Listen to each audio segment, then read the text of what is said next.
क्या सांप्रदायिक सद्भाव असंभव है?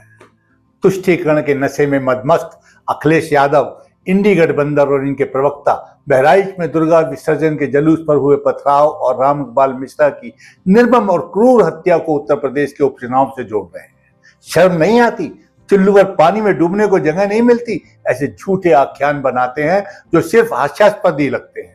कुछ ही इंडी गठबंधन के प्रवक्ता तो कहते सुने गए कि 2014 में भाजपा की सरकार आने के बाद से ही ये सब हो रहा है। इन्हें या तो इन जिहादी आतताइयों का इतिहास और वर्तमान में हो रही घटनाएं ज्ञात नहीं या ना समझने का नाटक कर रहे प्रतीत होते हैं।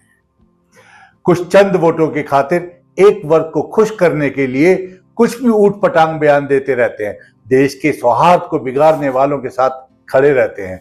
इनसे कोई पूछे, पूरे देश में हिंदुओं के धार्मिक त्योहारों, जुलूसों, दुर्गा पूजा के पंडालों, रामनवमी के जुलूसों, गणेश विसर्जन के जुलूसों, गरबा पंडालों में लड़कियों को छेड़ने, पत्थरबाजी कर मूर्तियां खंडित करने के कुकृत्यों को यह कौन सी श्रेणी में रखते हैं?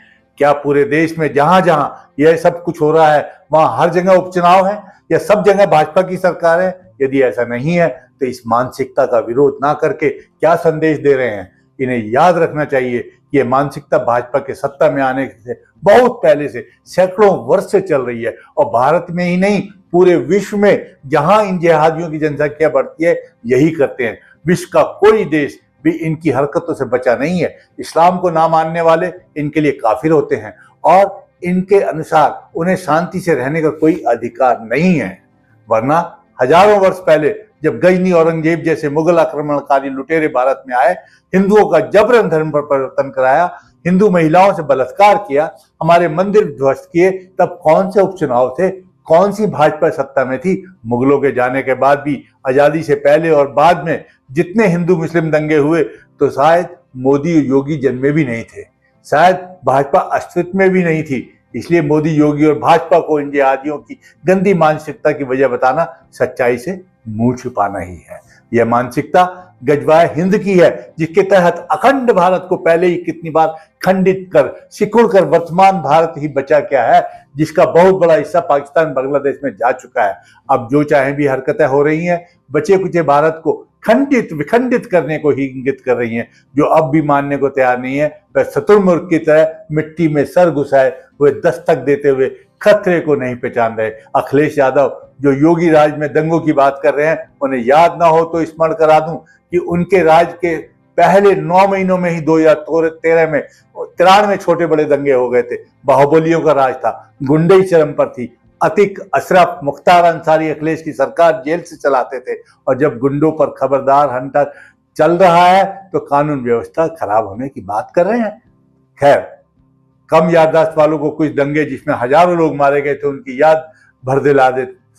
1893 में हजारों लोग मारे गए, जिनकी भी याद दिला दूं। 1893 के मुंबई दंगे, 1946 कलकत्ता के दंगे जिसमें 10,000 मारे गए, जबलपुर 1961 के दंगे, अहमदाबाद 1969 के दंगे जिसमें 100 मारे गए, 1979 के जमशेदपुर अलीगढ़ के दंगे, 1980 के मुरादाबाद के दंगे, 1987 के मेरठ के दंगे जो 2 महीने चले, भागलपुर 1989 के दंगे जिसमें 1000 मरे, 1992 के मुंबई दंगे जिसमें 1798 मरे, अखिलेश राज में मुजफ्फरनगर के दंगे, 2002 में गोधरा में 58 अयोध्या से लौट रहे तीर्थ यात्रियों को रेल में किसने जलाया था जिससे गुजरात में दंगे हुए। इतना ही इतिहास काफी है यह बताने की यह सब दंगे किसी उपचुनाव को जीतने को नहीं, भाजपा के शासन में नहीं हुए। इस गजवाए हिंद की मानसिकता को खत्म किए बिना कुछ भी नहीं होने वाला। केंद्र और राज्य सरकारों को ऐसे जिहादियों के विरुद्ध देशद्रोह का मुकदमा चलाकर कठोरतम सजा देनी होगी। न्यायालय को भी इन देशद्रोहियों के प्रति कोई नरमी नहीं दिखानी होगी, तब शायद इन पर अंकुश लगे। मुझे तो यह भी लगने लगा है कि बंटवारे के समय धर्म के आधार पर बंटवारा हुआ था और पाकिस्तान इस्लामिक राष्ट्र बन गया, पर भारत भी हिंदू राष्ट्र बन गया होता तो छद्म निरपेक्ष भारत में यह सब नहीं देखना पड़ता।